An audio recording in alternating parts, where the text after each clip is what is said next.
Hello, my name is Will Tretola. I'm with a band called Arcade 9, and I've been drumming for about 8 or 9 years now. And I play Collision 5A and 5A Reach drumsticks. My favorite thing about Collision sticks is how durable they are. I hit like a mofo because I play punk and metal.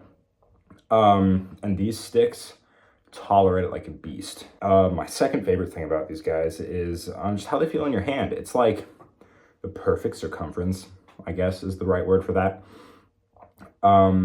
Super light, so I can play super fast, do all the crazy fills and whatnot. And these are longer than like other 5A sticks. These aren't the extended reach version. These aren't the 5A reach.